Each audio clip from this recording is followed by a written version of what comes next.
हाँ दोस्तों, आज हम लोग लोधी वंश के बारे में बात करेंगे। आज का हम लोग का जो टॉपिक है लोधी वंश के बारे में बात करेंगे। इसके बाद दोस्तों हम लोग बाबर के बारे में बात करेंगे। तो चलिए स्टार्ट करते हैं लोधी वंश के बारे में। ठीक है ना, क्लियर स्टार्ट किया जाता है लोधी वंश के बारे में। तो दोस्तों लोधी वंश का जो संस्थापक माना जाता है वो कौन किस मुल्क का था? अफगानी मुल्क का था। लोधी वंश का जो संस्थापक वो कौन था? तो वो अफगानी मुल्क का था। अफगानी मुल्क का था। और ये अफगानी मुल्क का कौन था? तो जिसका नाम था बहलोल लोधी। क्या नाम था? बहलोल लोधी, जिसको गाजी मलिक भी कहा जाता है। ठीक है ना। ये एक सूबेदार था। कहाँ का? ये सूबेदार था। सूबेदार था। कहाँ का सूबेदार था? तो आपको मालूम होगा कि जो तुगलक वंश का जो अंतिम शासक था अलाउद्दीन आलम शाह का, ये अलाउद्दीन आलम शाह का ये सूबेदार था। तो ये क्या था? सूबेदार था। और ये अफगानी मुल्क का था, मतलब कि अफगान से संबंधित था ये दोस्तों बहलोल लोधी। दोस्तों जब ये जब अलाउद्दीन आलम शाह दिल्ली की जनता पर प्रताड़ित करता है तो यही जो सूबेदार था बहलोल लोधी दिल्ली की जनता का साथ पाता है और इसकी अलाउद्दीन आलम शाह की हत्या करवा देता है। और करवाने के बाद दिल्ली में नए वंश की स्थापना करता है जिसका नाम था लोधी वंश। क्या नाम था? लोधी वंश। दिल्ली सल्तनत का अंतिम वंश कौन सा था दोस्तों? तो वो था लोधी वंश। और ये दिल्ली सल्तनत पर कितने वंशों ने शासन किया, ये भी क्वेश्चन पूछता है। तो कितने वंशों ने? 5 वंशों ने दिल्ली सल्तनत पर शासन किया था। पहला वंश कौन था दोस्तों? तो पहला जो वंश था वो था गुलाम वंश। कौन सा था? गुलाम वंश। और दूसरा जो वंश था वो था खिलजी वंश। ये दिल्ली सल्तनत पर शासन किया था। तीसरा जो वंश था तुगलक वंश था दोस्तों। और चौथा वंश था सैयद वंश। कौन सा वंश था? सैयद वंश। और पांचवा था लोधी वंश। तो हम लोग का टॉपिक है जो लोधी वंश के बारे में पढ़ेंगे। लोधी वंश के बारे में बात करेंगे। आज का जो हम लोग का टॉपिक है ये 2 4 5 वंशों में मिल गए। सबसे लंबे समय तक जो शासन किया था वो था तुगलक वंश के बारे में हम लोग आज का बात करेंगे। और सबसे जो कम समय तक जो शासन किया था दिल्ली सल्तनत में वो था खिलजी वंश। इसकी ये बहुत कम समय तक दिल्ली सल्तनत में शासन किया था। इसके बारे में जो हम लोग का अगला जो टॉपिक था तो हम लोग बात करेंगे लोधी वंश के बारे में। लोधी वंश का जो संस्थापक माना जाता है वो कौन था? अफगानी मुल्क का जो कहलाता है बहलोल लोधी। और जो बहलोल लोधी था, इसके बाद हमें जो बहलोल लोधी था जब ये आगरा की गद्दी पर बैठता है, जब दिल्ली सल्तनत की जब गद्दी पर बैठता है तो क्या होता है कि जब ये दिल्ली की अभी आगरा का नाम नहीं लेंगे। क्यों आगरा का नाम नहीं लेंगे? कि आगरा की स्थापना तो इसका बेटा करेगा जिसका नाम होगा सिकंदर लोधी। अभी नहीं, अभी इसका शासनकाल चल रहा है। बहलोल लोधी के बारे में बात करेंगे।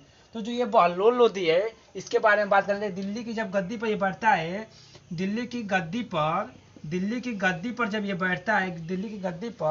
जब ये बैठता है, जब ये बैठता है दिल्ली की गद्दी पर जब ये बैठता है तो क्या होता है? तो ये दिल्ली की जनता में बहलोली सिक्के चलवाता है। वो चांदी का, किसका? चांदी का सिक्का चलवाता है। चांदी का सिक्का। और इस सिक्के का क्या नाम था? बहलोली सिक्का चलवाता है। बहलोली सिक्का चलवाता है। ठीक है ना। यहाँ तो क्लियर है। यहाँ तक के लिए इसका सीरियल लाइन से पूछ देता है। आप जब इंटरव्यू में जाएंगे बहुत छोटा सा क्वेश्चन पूछ देगा कि दिल्ली सल्तनत में 5 वंशों का क्रम बताइए, तो आपको बताना पड़ जाएगा। ठीक है ना। तो बहलोली सिक्के चलवाता है। लोधी वंश का जो समय शासन काल था वो था लगभग आपका 1489 था का 1489 से लेकर के लोधी वंश का शासन काल 1451 से था। 1451 से 1451 से लेकर के 1526 तक था। सही है ना। ये लोधी वंश का काल देखिए तो सही है ना। 1451 से 1526 तक सही है ना। हाँ, लोधी वंश सही लगा, सही है। क्योंकि जब अगला ये चांदी के सिक्के को बहलोली सिक्का चलवाया था। ठीक है ना, चांदी का सिक्का। इसके बाद इसे जौनपुर को जीत करके जो सिकंदर जो बहलोल लोधी था, ये जौनपुर को जीत करके जौनपुर को जीत करके लोधी वंश में मिलाया था। जौनपुर को जीत करके लोधी वंश में मिलाया था, ठीक है ना। अब आगे बात करते हैं। ये इसका शासन काल था, बहुत अधिक तक शासन नहीं कर पाया लोधी वंश का, बहलोल जो लोधी था। फिर इसके बाद इसका अगला जो शासक बनता है वो था सिकंदर लोधी। कौन था? सिकंदर लोधी। इसका जो बेटा था, इसका बेटा निजाम खां। क्या नाम था? निजाम खां सिकंदर लोधी। पूरा इसका नाम लिखेंगे तो निजाम खां सिकंदर लोधी। ये निजाम खां, कभी कोई पूछ जाता है कि निजाम खां किसका नाम था, दिल्ली सल्तनत में निजाम खां किसका नाम था, तो ये था ये सिकंदर लोधी का, ठीक है ना। आप बताइए कि अली गुरसब किसका नाम था, किसे सिकंदर द्वितीय कहा जाता है? अलाउद्दीन खिलजी को सिकंदर द्वितीय कहा जाता है। और देखिए निजाम खां सिकंदर लोधी को कहा जाता है, ठीक है ना। ये एक योग्य शासक था, जो सिकंदर लोधी था ये एक योग्य शासक था और ये जनता का प्रिय शासक था, जनता के बीच में रहता था, न्यायप्रिय शासक था। क्या था? न्यायप्रिय शासक था, ठीक है ना। न्यायप्रिय शासक था और इसके न्यायप्रिय शासक था, और हम इसको कह सकते हैं योग्य शासक था, कुशल शासक था, ठीक है ना। तो आप सभी में जान जाइएगा, ठीक है ना। सिकंदर लोधी ने क्या होता है कि सिकंदर लोधी दिल्ली की गद्दी पर कब बैठता है, तो दिल्ली की गद्दी पर सिकंदर लोधी 1489 ईस्वी से लेकर के 1517 ईस्वी तक दिल्ली की गद्दी पर कौन बैठता है, तो ये था सिकंदर लोधी दिल्ली की गद्दी पर कब बैठता है, तो ये 1489 से लेकर के 1517 ईस्वी तक दिल्ली की गद्दी पर बैठता है। वीडियो बना है ना, ठीक है। दिल्ली की गद्दी पर बैठता है। इसके बाद हम लोग जब आगे बात करेंगे दोस्तों, तो आप लोग को मालूम होगा कि जो भारत में सबसे पहले जो यूरोपियों का आगमन हुआ था, आपसे क्वेश्चन पूछेगा कि दिल्ली सल्तनत के किस वंश में सबसे पहले यूरोपीय आए थे, तो वो था लोधी वंश के ही शासनकाल में। और किसका शासनकाल था? लोधी वंश में सिकंदर लोधी का शासनकाल था। इसी के शासनकाल में भारत में सबसे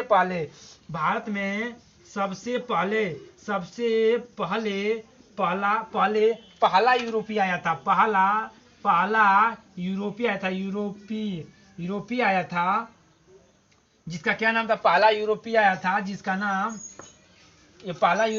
जिसका क्या नाम था? Vasco D gamma. क्या नाम था? वास्को डी गामा आया था। और जो ये वास्को डी गामा आया था, कब आया था? 1498 ईस्वी में आया था। 1498 ईस्वी में आया था। और ये कहाँ का रहने वाला था दोस्तों? वास्को डी गामा कहाँ का रहने वाला था? तो ये पुर्तगाल का रहने वाला था। कहाँ का रहने वाला? पुर्तगाल का। कहाँ का? पुर्तगाल का रहने वाला था, ठीक है ना। क्लियर यहाँ तक। और पुर्तगाल के राजधानी लिस्बन से चला था। पुर्तगाल की राजधानी लिस्बन से चला था। और ये समुद्री मार्ग से आया हुआ पहला यूरोपीय था, जिसका नाम था वास्को डी गामा। और ये कहाँ आया था दोस्तों? तो ये भारत का जो मसालों का नगरी कहा जाता है, जो केरल को, तो ये कहाँ आया था? ये आया था आपको आया था कहाँ पर? तो केरल के कालीकट पर आया था। केरल के कालीकट बंदरगाह पर आया था। केरल के कालीकट बंदरगाह पर आया था। और ये जो केरल के कालीकट बंदरगाह पर आया था, तो यहाँ पर आप लोग को मालूम होगा कि केरल का जो राजा कौन हुआ करता था। तो केरल का जो राजा हुआ करता था, इसका नाम था जमोरिन। क्या नाम था? जमोरिन नाम था। कभी कोई क्वेश्चन पूछ देता है कि भारत में सबसे पहले यूरोपीय जो वास्को डी गामा आया था, कब आया था, कहाँ पर आया था, उस समय वहाँ का राजा कौन था? जमोरिन था, ठीक। जमोरिन ने ही इसका स्वागत किया था। इसके बाद 1498 के बाद दोस्तों ये पहला यूरोपीय था जिसकी मृत्यु भारत में हुई थी, केरल में ही हुई थी इसकी मृत्यु, ठीक है ना। ये भारत में 3 बार आ चुका था। जब ये वास्को डी गामा भारत में जब केरल से मसालों को खरीद करके ले जा करके कई गुना पर, क्लियर नहीं कितने गुना, कई गुना पर ले जा करके यूरोप में बेचा था और बहुत लाभ कमाया। इसलिए दोबारा ये फिर आया, जो ये ये कौन था? Vasco D gamma. फिर इसके बाद हम लोग बात करते हैं, अगला टॉपिक मिटाएं इसको ना, इसको अगला हम लोग बात करते हैं सिकंदर लोदी के बारे में। और सिकंदर लोदी दोस्तों शहनाई प्रिय था, शहनाई बजाता था, ठीक है ना। तो इसने एक गुलरुखी की रचना किया था, गुलरुखी लिपि की रचना किया था। किसकी रचना? शहनाई वादक था ये दोस्तों, शहनाई का बहुत प्रिय था। ये कौन था? किसके बारे में? सिकंदर लोदी। सिकंदर लोदी के बारे में बात करेंगे। और ये जो सिकंदर लोदी था ये क्या था? शहनाई प्रिय था, शहनाई बजाता था, शहनाई बजाता था। और जो ये शहनाई बजाता था दोस्तों, इसने क्या नाम था? गुरुमुखी लिपि की रचना किया था। गुरुमुखी लिपि में कविताएं लिखता था। गुरुमुखी लिपि में क्या लिखता था? कविताएं लिखता था दोस्तों। गुरुमुखी लिपि में कविताएं लिखा करता था। कौन? सिकंदर लोदी। और सिकंदर लोदी एक ऐसा शासक था दोस्तों, जो मुस्लिमों का एक त्योहार होता है। कौन सा? एक त्योहार होता है जिसमें कौन सा त्योहार होता है जिसमें नमाज निकाला जाता है? नमाज ये निकालना बंद करवा दिया था। ये तुर्का क्या नाम था उसका? ये मुस्लिमों का एक त्योहार होता है जिसमें नमाज, जिसमें क्या होता है? तजिया निकालना बंद करवा दिया था। आप लोग देख लीजिएगा कौन सा त्योहार था, तजिया निकालना बंद करवा दिया था। कौन शासक था दोस्तों? ये सिकंदर लोदी था। सिकंदर लोदी दोस्तों एक पढ़ा लिखा शासक था। ये पढ़ा लिखा शासक था। इसने दोस्तों एक आयुर्वेदिक ग्रंथ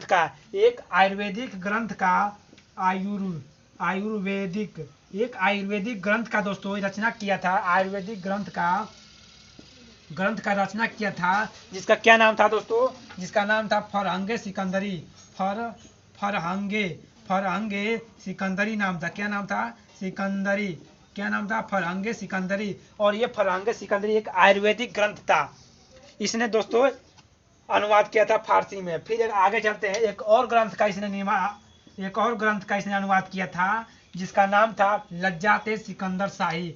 क्या नाम था? लज्जात ए सिकंदर शाही।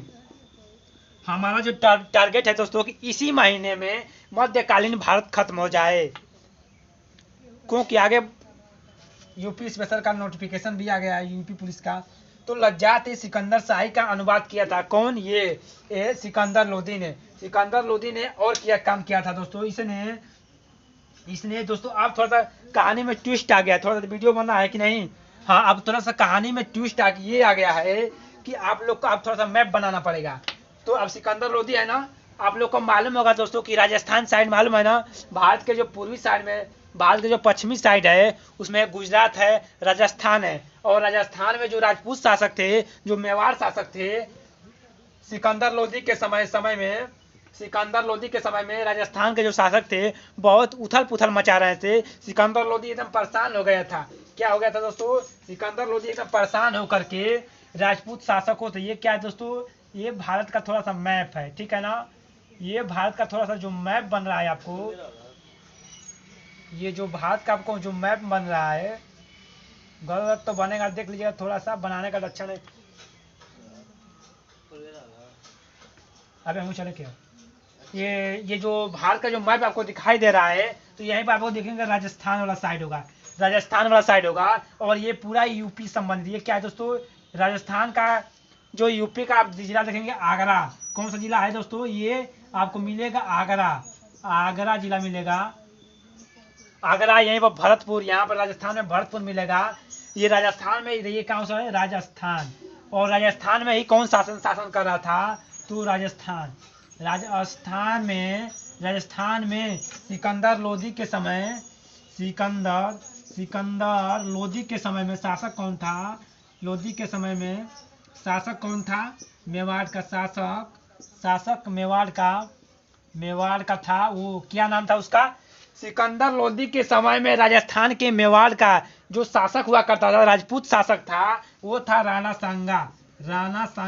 सांगा आपको कहीं मिलेगा देखने को, या आपको मिलेगा देखने को संग्राम सिंह। इसी का नाम था संग्राम सिंह। ये बाबर से भी युद्ध करेगा, ये इब्राहिम लोदी से भी युद्ध करेगा, बाबर से भी युद्ध करेगा। कौन? राणा सांगा, ठीक है ना, राणा सांगा था, ये राणा सांगा था, ठीक है ना, ये राणा सांगा था। और ये जो मेवाड़ के शासकों से, ये मेवाड़ के शासकों पर राणा सांगा था, इसका नाम था संग्राम सिंह भी नाम था, ठीक है ना। अब देखिए इसको थोड़ा क्लियर हटाइए अब, ठीक है ना। राजस्थान के मेवाड़ों से, राजस्थान के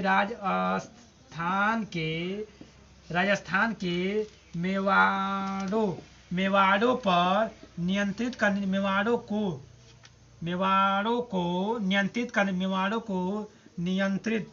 नियंत्रित करने के लिए, मेवाड़ों को नियंत्रित करने के लिए अपनी राजधानी जो था, नियंत्रित करने के लिए अपनी राजधानी कहाँ से ट्रांसफर कर देता है? तो राजधानी दिल्ली से आगरा ट्रांसफर कर देता है, आगरा। और आपको मालूम होगा कि जो उत्तर प्रदेश का जो जिला है आगरा, वो राजस्थान से टच करता है। आगरा हो गया, मथुरा हो गया, ये उत्तर प्रदेश के दो ऐसे जिले हैं जो राजस्थान को टच करते हैं।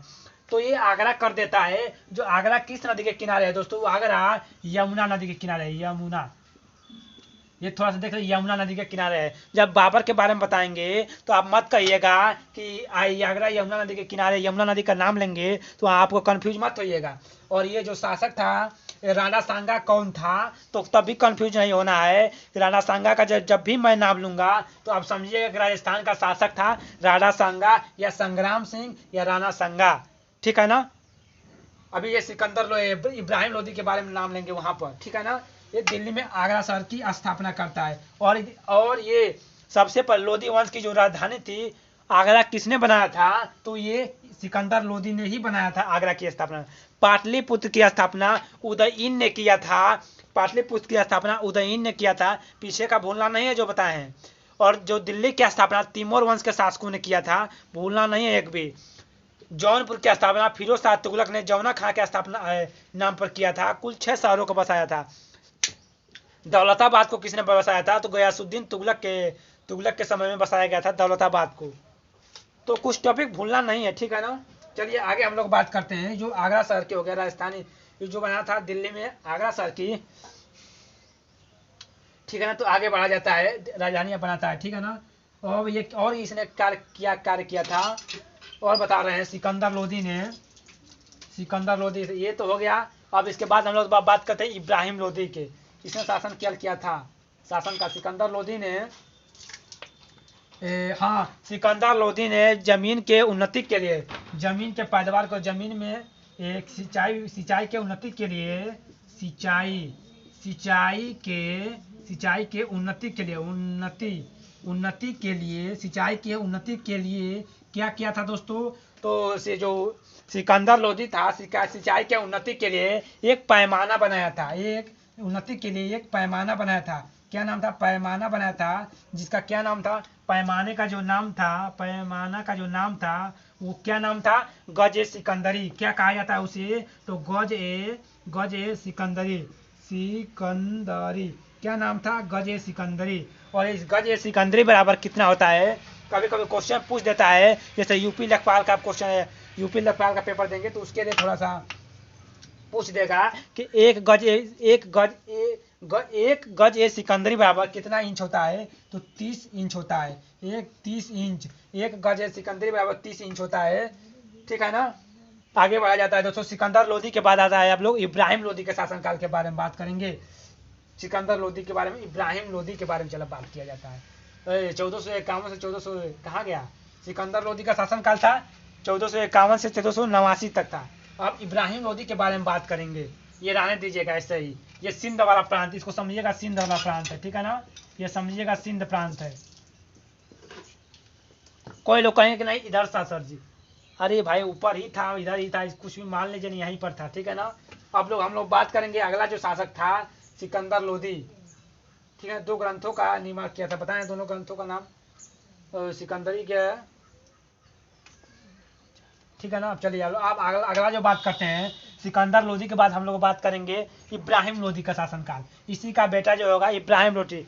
जितना कुशल सिकंदर लोदी था उतना ही अकुशल इब्राहिम लोदी होगा। जितना कुयोग्य सिकंदर लोदी था उतना ही अयोग्य इब्राहिम लोदी था, क्योंकि इब्राहिम लोदी जब एक विस्तृत साम्राज्य पाता है, किसके बारे में बात करेंगे? इब्राहिम इब्राहिम लोदी के बारे में बात किया जाएगा। इब्राहिम लोदी के बारे में बात किया जाएगा। इब्राहिम लोदी का जो शासन काल था दोस्तों 1489 से लेकर के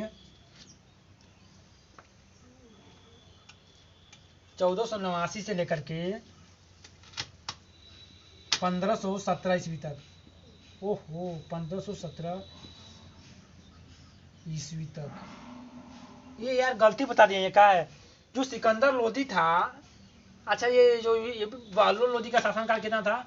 बहलोल लोदी का शासनकाल तो यही था ना 1451 से लेकर के कितना तक था? 1451 से लेकर के 1489 तक था। इधर देखते हैं बहलोल लोदी का जो शासनकाल था, बहलोल लोदी का जो शासनकाल था लोदी का, वो था 1451 से लेकर के 1489 तक था। यहाँ तो क्लियर है, ठीक है ना? बहलोल लोदी का, हाँ ठीक है, सही है, क्लियर है, तन को बोलते नहीं था, क्योंकि 1489 से और फिर हम बात करेंगे। देखिए इसीलिए कहा जाता है कि एकदम डेट भी याद होना चाहिए। 1489 से लेकर के फिर शासन कब 1517 तक कौन था? सिकंदर लोदी। और इसी के बारे में बताएं वास्को डी गामा आया था। क्लियर है, एकदम क्लियर है। 1517 से चलिए इसके इब्राहिम लोदी 1517 से लेकर के, हाँ क्लियर है। 1500 हम कहीं गलती हो गई यार, 1517 से 1526 तक हम कहें गलती हो गया यार, बहुत दिक्कत हो गया होता। 1517 से लेकर के 1526 तक हम क्लियर है। चलिए इब्राहिम लोदी का जो शासनकाल था, ये आगरा की गद्दी में बैठता है कौन? इब्राहिम लोदी। 1517 ईस्वी तक, 1517 से 1526 तक ये बैठता है कौन? इब्राहिम लोदी। ये इब्राहिम लोदी बैठता है आगरा की गद्दी पर। आगरा की गद्दी पर बैठता है कौन? इब्राहिम लोदी आगरा की गद्दी पर बैठता है कब? 1517 से लेकर के 1526 ईस्वी तक। चलिए वीडियो बन रहा है। आप लोग को मालूम है दोस्तों कि जो आगरा की गद्दी पर बैठा था, ये जो राजस्थान का शासक हुआ था राणा सांगा। अभी बताएं, जो राजस्थान का राणा सांगा था, राणा सांगा, ये राजपूत शासक था। राणा सांगा राजपूत शासक था। इसके और इब्राहिम लोदी के बीच में, इसके और इब्राहिम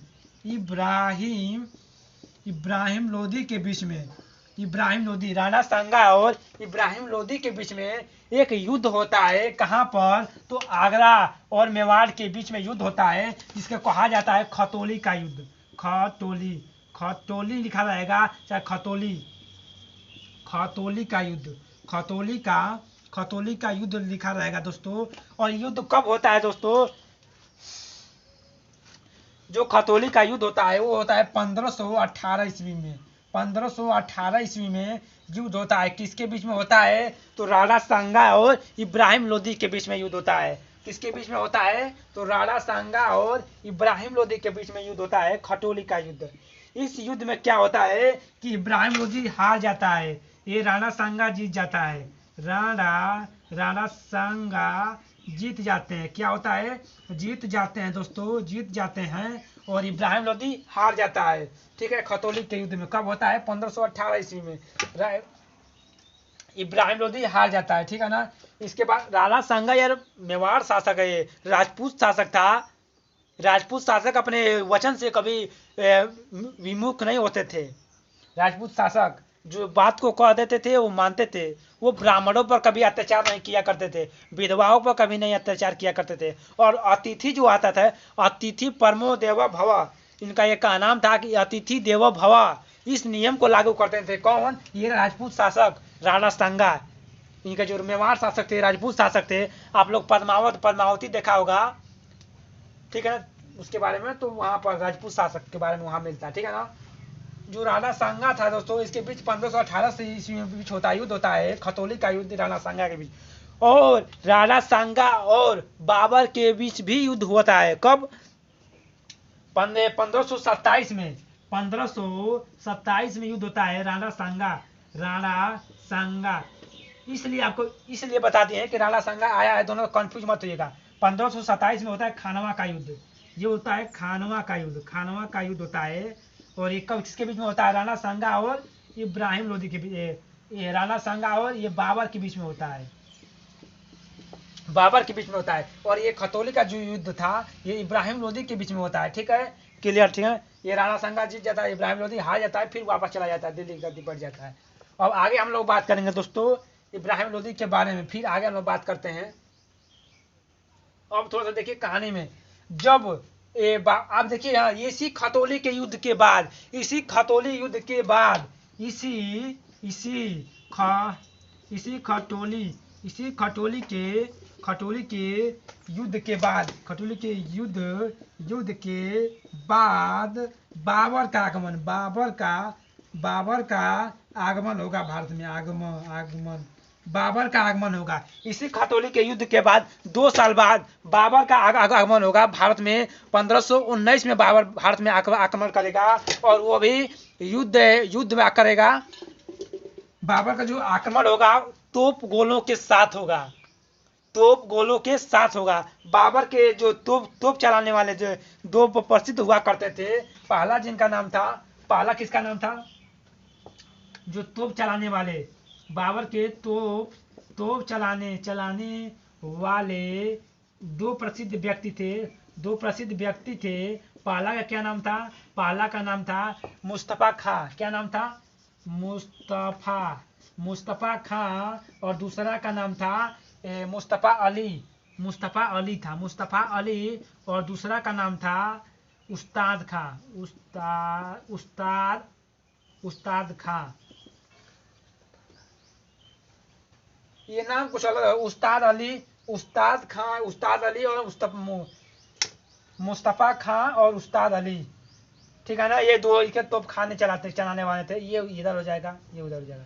ठीक है ना, मुस्तफा खां और उस्ताद अली ये 2 थे इसके तोप खाने चलाने वाले, तोपों को चलाने वाले थे। 2 व्यक्ति होनहार व्यक्ति थे। ठीक है ना, तो 2 साल बाद बाबर का आक्रमण होगा भारत में, वो 1519 ईस्वी में। लेकिन इससे पहले जब बाबर सिंध पर आक्रमण कर रहा था, इसको मिटाने दीजिए, जब बाबर सिंध पर आक्रमण करता था, जब बाबर सिंध पर आक्रमण कर रहा था, कहानी में बहुत थोड़ा घुमावदार है, थोड़ा सा, ज्यादा नहीं, थोड़ा सा घुमावदार है। देखिए, जब बाबर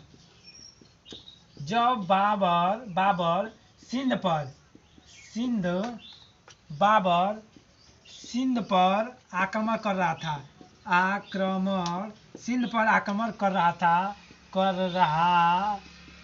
यहाँ पर छोड़ दीजिए, क्वेश्चन मार्क आकर छोड़ दीजिए। ठीक है ना, जब सिंध पर आक्रमण कर रहा था, लूटपाट कर रहा था, आक्रमण कर रहा था और आक्रमण यहाँ लिख देते हैं लूटपाट। ठीक है ना, लूटपाट कर रहा था। तो आप देखिए इब्राहिम लोदी का जो आगरा में रहता था, इब्राहिम लोदी का शासनकाल कहाँ था, आगरा में। और इब्राहिम लोदी का 2 सूबेदार थे। इब्राहिम लोदी के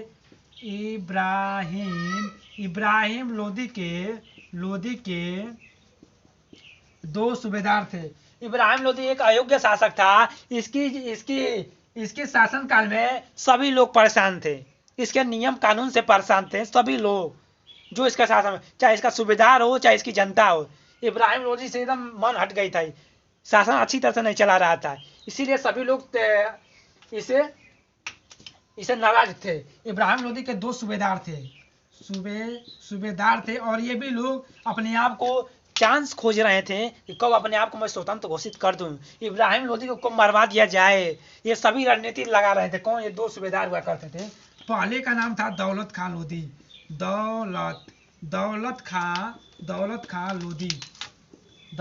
लोदी था और दूसरे का इसका चाचा था आलम खां लोदी था। ठीक है ना, एक था दौलत खां लोदी और दूसरा था आलम खां लोदी। ये 2 इसके सूबेदार हुआ करते थे। जो दौलत खां लोदी था ये कहाँ का सूबेदार था, तो ये पंजाब का सूबेदार था। कहाँ का, ये था दोस्तों पंजाब का सूबेदार था। कौन, पंजाब का। ये पंजाब कहाँ था, ये राजस्थान था और यहाँ पर था दोस्तों पंजाब, ये वाला, ये पंजाब का सूबेदार कौन था, ये दौलत खां लोदी। और आलम खां लोदी कहाँ का सूबेदार था, दिल्ली का, यहीं पर दिल्ली था। ठीक है ना, और यहीं पर आगरा में ये शासन कर रहा था। तो जो लूटपाट कर रहा था, और मेवाड़ का शासन कौन था, राणा संगा था। यहीं पर मेवाड़ का शासक राणा संगा था मेवाड़ का शासक उसी समय। और पंजाब का सूबेदार था पंजाब का सूबेदार था कौन? दौलत खां लोधी। दौलत खां लोधी। ठीक है ना, क्लियर है यहाँ तक बात? यहाँ तक क्लियर है? बोलिए। ये जो दिल्ली का कौन शासक था? तो दिल्ली का शासक था कौन था? आलम खां लोधी, इसका चाचा था आलम खां लोधी। अब देखिए 3 लोग मिल चुके हैं। ये तीनों लोग क्या रच रहे हैं कि कैसे कुल संग दाम दंड भेद कुछ भी मिला करके इब्राहिम लोधी को हटाया जाए, इब्राहिम लोधी को मरवाया जाए। लेकिन इब्राहिम लोधी के पास 1 लाख सेना थी। इब्राहिम लोधी के पास 1 लाख सेना थी। 1 लाख सेना थी। और बाबर के पास कितनी सेना थी? 12,000 केवल सेना थी। बाबर के पास कितनी सेना थी? 12,000 मात्र सेना थी। 12,000 सेना थी मात्र। अब बताइए कैसे युद्ध जीता जाए? बाबर जानता था कि यह कुशल नेतृत्व की ही वजह से इस युद्ध को जीता जा सकता है, इब्राहिम लोधी को हटाया जा सकता है। लेकिन जब बाबर सिंध पर आक्रमण कर रहा था, लूटपाट कर रहा था, तो सबसे पहले खबर किसको मिलेगी? पंजाब का जो सूबेदार होगा दौलत खां लोधी, इसी को तो मिलेगी। इसके बाद जो दिल्ली का सूबेदार था आलम खां लोधी, इसी को तो मिलेगी। इसके बाद मिलेगा आगरा में जब इब्राहिम लोधी को तो खबर इसके बाद मिलेगी। लेकिन ये तीनों, जो राजस्थान का राणा सांगा था, जो राजपूत शासक था, मेवाड़ शासक था, ये तीनों मिल करके ये बाबर के पास पत्र भेजते हैं कि तुम क्या कर रहे हो? तुम सिंध में कितना धन लूट रहे हो? अगर तुम्हें भारी भरकम धन चाहिए तो आगरा पर आक्रमण करो, इब्राहिम लोधी को हटाओ। ज्यादा अगर रकम चाहिए तो ये कहाँ फुटपाथ पर कोयला लूट रहे हो? अगर सोना चांदी चाहिए तो आगरा पर आक्रमण करो। पूरा धन आगरा पर है, आगरा में है, दिल्ली इब्राहिम लोधी में शासन काल में है। जब ये बात बाबर को पता मिली कि 3 भारतीय राजाओं का साथ, 3 भारतीय राजा का साथ मिल रहा था। 3 भारतीय राजाओं का साथ मिल रहा था। किसको?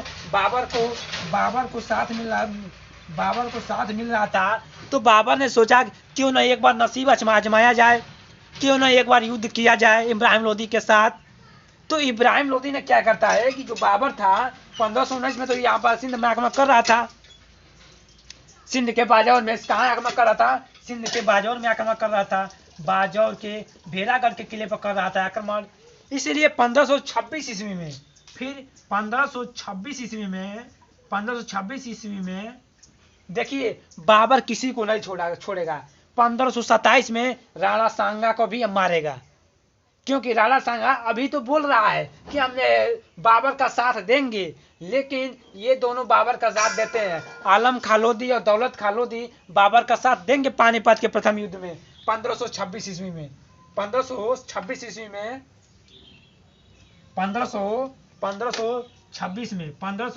में बाबर का साथ तो देंगे।